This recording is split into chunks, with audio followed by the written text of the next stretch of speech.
Estamos no ar na Escola de Animação. Vamos lançar este podcast. Estamos no ar na Escola de Animação. Vamos lançar este podcast.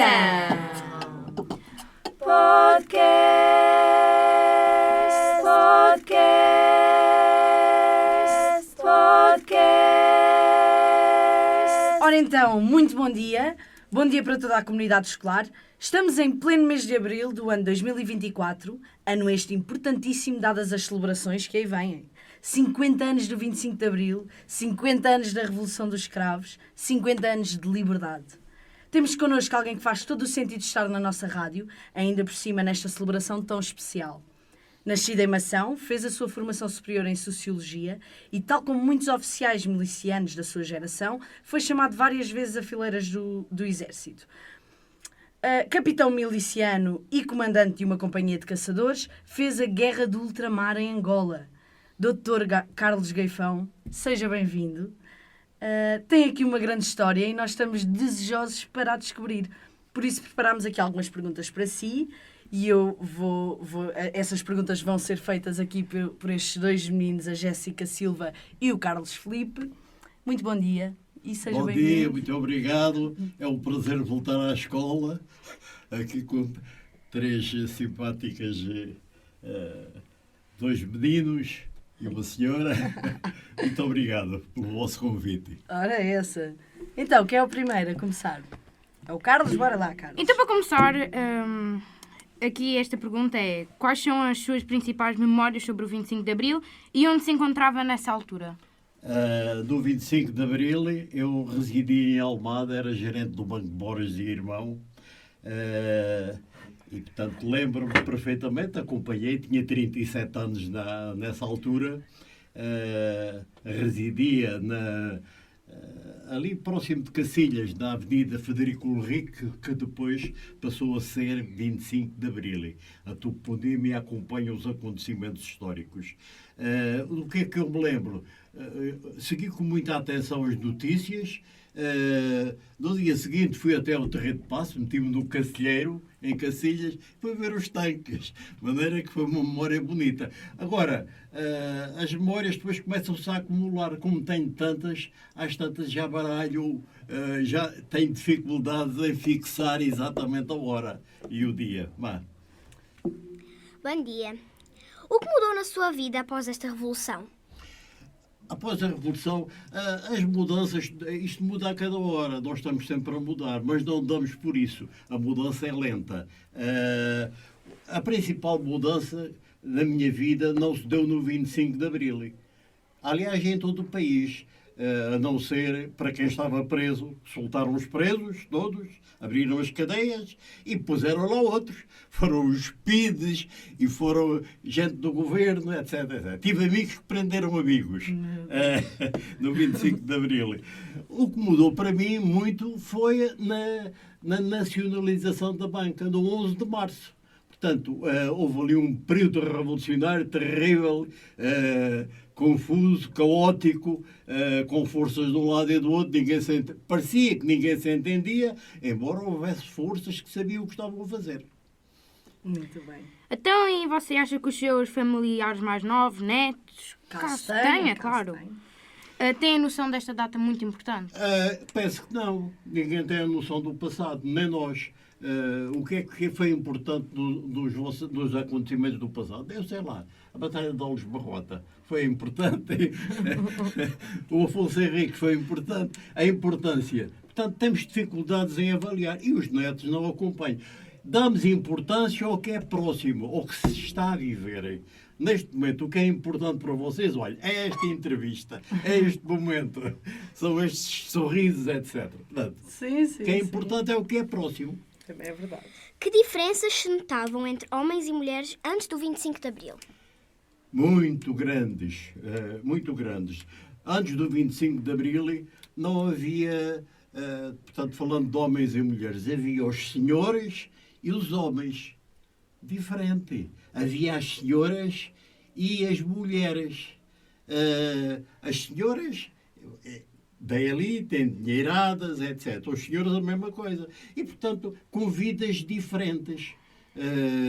Se quiserem saber alguma coisa sobre as mulheres do meu país, vão ver a Maria Lama. Está a sair agora aí umas entrevistas, umas revistas muito bonitas, e dão a vida das mulheres. Portanto, a vida das mulheres dependentes, analfabetas, fadas do lar, as mulheres sacrificadas, portanto, e dependentes. Dependiam do marido, de uma maneira geral. As senhoras não. As senhoras eram... E os homens a mesma coisa. Agora, as diferenças. Os homens iam à taberna, a mulher não frequentava. Sim. A mulher era a fada do lar. Pois, sim, era a fada do lar. E, portanto, era a cozinha. O homem não cozinhava. Enfim, isto levava horas a descrever a diferença. Um abismo, outro mundo. É verdade. Antes era outro mundo. Vocês não fazem ideias e não conseguem perceber assim duas ou três palavras e duas ou três ideias que se possam transmitir. E acompanhou também a transição de quando as escolas eram apenas rapazes e outras raparigas. Exatamente. Portanto, quando se fala em homens e mulheres, meninas, depende também das idades, dos avós, da idade adulta, das infâncias. Nas escolas, a menina não brincava com o menino. A menina tinha bonecas. O menino jogava a bola, soltava o eixo, eram os jogos mais de força, etc. No colégio era assim, as turmas, as próprias escolas. Havia a escola das meninas e a escola dos meninos. Era isso. Não havia misturas, não é? Não havia misturas. É verdade. E depois, lá está, a juventude. Começava a haver os namoricos, não é? As mamães ou os titis iam ver como é que havia aproximação entre... eram diferentes. E faziam bailes. E estavam ali as mamãs a ver e tal, tudo controlado. Os namoricos, não era nada... Tudo tão diferente, que não se pode explicar em duas ou três palavras. Nem nós conseguimos, se calhar, imaginar mesmo. Nem conseguem imaginar. Como não lá estivemos, não é? É verdade. Então, e uma música que marcou essa data? O grande La Vila Morena. Aliás, quando cheguei ao 25 de Abril já tinha 37 anos. Eu já fui chamado várias vezes. Em 61 rebentou a guerra do ultramar. O ano 61 foi um ano terrível, 1961. Foi um ano que assaltaram Luanda e depois houve massacres, massacraram os colonos, os brancos que lá estavam. Portanto, a pátria sentiu-se em perigo.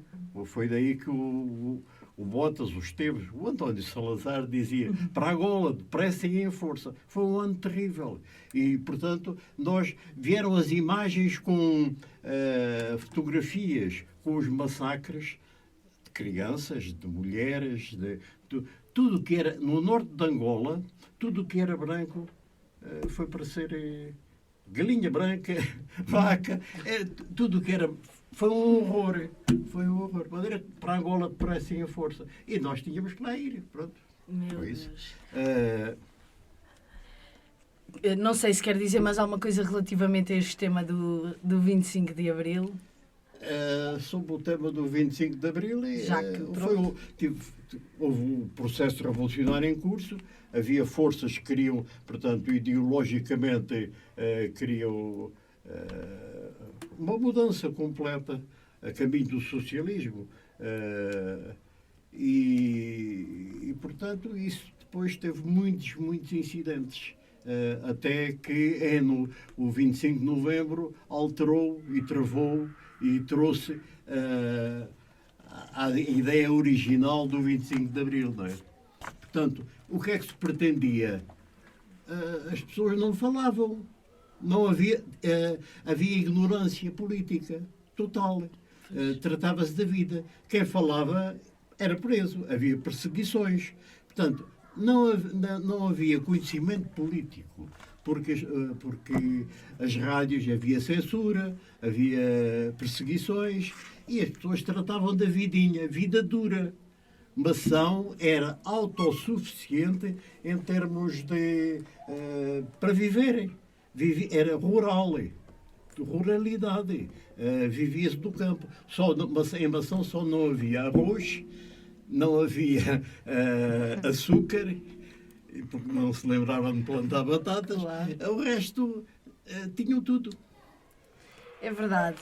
Agora, temos aqui, meninos, este livro escrito pelo Dr. Carlos Gaifão, As Guerras do Capitão Agostinho. Tínhamos-lo ali na nossa biblioteca e está lá mais um, creio eu. Tal e qual. Não sei. Se calhar gostávamos que nos pudesse falar um bocadinho porque é que escreveu estes livros. Portanto, eu passei muito, antes, vivi muito intensamente o 25 de Abril, o antes, o durante e o depois, porque as coisas não acontecem por acaso. Há factos que depois têm consequências e há um acumular de situações. Em 1998, eu casei em 1965. Em 66 nasceu o Vasco. E fui chamado, trabalhava na banca, e fui chamado várias vezes, a seguir a 1961, às fileiras do Exército. Porquê? Portanto, a minha vida bancária foi muito interrompida. Várias vezes. Fui chamado várias vezes. Interrompiam, chamavam. Os oficiais do quadro não eram suficientes. O império era muito grande. Tinha o seu trabalho, mas tinha que ir. Tínhamos que ir. Tinha que ir na mesma. Tínhamos que ir. E, portanto, em 61 fui chamado, em 61 não, em 66, depois ia sendo promovido por força das várias chamadas. Comecei por frequentar a escola do Exército, conheci os tais, a geração de Abril, os capitães, antes e depois, promovido e tal. Em 1967 embarquei para comandar uma companhia, a comandar 182 homens para Angola. E o meu filho, a minha mulher, queria me acompanhar. Então, mas agora tinha uma criança de meses. Pois. De meses. Meu Deus. E, portanto, a minha mulher sofreu muito em Angola. De tal maneira que chegou a andar na psiquiatria, porque estávamos próximo do hospital, viam chegar os aviões com o marido está lá, olha onde é que eles vêm, vêm daqui, vêm dali, os helicópteros a dizer feridos para o hospital, ia lá assistir isso tudo. Eu com uma criança pequenina, portanto, sofreu. Ora bem, sofreu de tal maneira que ela depois faleceu jovem. Faleceu, não tinha 60 anos. São Em essas memórias. 68. Ora bem, isto de alguma maneira foi, digamos que, a minha terapia. Lembrar, Claro. a reviver Às o vezes meu é a melhor passado cura, não é? E a minha história. E isto é uma odisseia que a geração, vocês não conhecem, dos capitães milicianos. Advogados estavam a estudar, interrompiam o estudo. Iam para a Advogados, engenheiros, veterinários, estudantes interrompiam as carreiras. Os estudos. Portanto, uma vez, duas vezes, três vezes, era terrível o estudante agora interromper. E os que estavam a trabalhar a mesma coisa. Então, eu era gerente, tinha acabado de ser nomeado gerente de um banco. Agora vens cá, então interrompei a minha carreira. Pronto, interromperam várias vezes. Portanto, esta odisseia dos capitães milicianos, de uma geração, centenas de milicianos que não faziam parte do quadro, que foram chamados e foram fazer a guerra, contrariados à força, voluntários à força, foram contrariados, de maneira que passaram realmente. E, portanto, é aqui o meu itinerário das várias fases por onde eu passei. este meu livrinho, As Guerras do Capitão Agostinho, que é uma segunda edição. Não sei se leu aqui alguma coisa à Francisca. Cheguei aí a passar a vista, sou sincera que também eu tive há pouco tempo. Pois. Mas pronto, mas deu para perceber. Pois tem aqui a história toda, não é? Mas. E depois tem a história, descreve cenas. Sim. E isto foi um livro, foi muito apreciado pelos próprios oficiais do quadro. Claro. E há uma coleção importantíssima para quem queira conhecer a história, que é a coleção Fim do Império. Tem umas dezenas de obras e entenderam que o meu escrito que merecia ir lá. E então, um senhor, o Dr. Manuel Barão da Cunha, militar, revolucionário, também com livros escritos, coordenou esta e convidou-me para o livrinho fazer parte da coleção. Olha que bom. Foi aprovado pela comissão, eu digo aqui assim na nota prévia, não é? Foi como é que é? Foi apreciado pela... Foi apreciado. Tem que ler este livro, meninos, não é? Pronto, e quanto à história desta geração de sacrificados, a quem eu chamei a minha geração, faço parte da geração dos capitães de abril. E a minha geração, como se diz, geração entalada. Geração entalada. Muito bem. Jéssica, Dr. Carlos Gaifão, foi um gosto. Vou agora passar. Nós estamos, portanto, a começar este projeto, não é? Este é bonito. É muito giro. Este é o segundo episódio aqui do podcast da nossa rádio. A Jéssica hoje vai concluir, não é? Que é para ter essa experiência também. Para o ano, em 14 de fevereiro de 2025, faz 300 anos, nasceu um grande homem aqui na nossa terra. Um homem fabuloso. De maneira que tem aqui um programa muito interessante, o vosso programa. Vocês façam um pouco de pesquisa sobre o Padre António Pereira de Figueiredo. Sim, senhor. Está bem, meninos? Não se esqueçam. Um luminare em latim, foi um homem fabuloso. Foi um ajudante do Marquês de Pombal e do Dom José I. Uma história fabulosa. Foi o primeiro tradutor da Bíblia. Aliás, o segundo da Bíblia. 17 volumes. Mas o primeiro de católico para católico. Um oratoriano famoso. Nós já fizemos aqui um sarau na escola há 2 anos, mais ou menos 2, 3 anos, que foi sobre, o nome do sarau era o Mistério da Chave Dourada. Sim, sim. E falámos também lá sobre o Padre António Pereira de Figueiredo. Ai, que maravilha! Por causa da Chave Dourada, não é? Porque isso está sim. tudo ligado. E é verdade, tivemos um sarau assim. O vinho dele, ele tinha uma vinha e levava vinho para o Marquês. Era o tal. E para a Marquesa, não é? Sim, senhor. Tal Chave Dourada. É? Muito bem, Jéssica, queres concluir? Vamos lá, fala alto. Muito obrigada pela sua participação, simpatia e por ter aceito desde logo o nosso convite. Foi um enorme gosto termos tido a oportunidade de ouvir este bocadinho da sua história.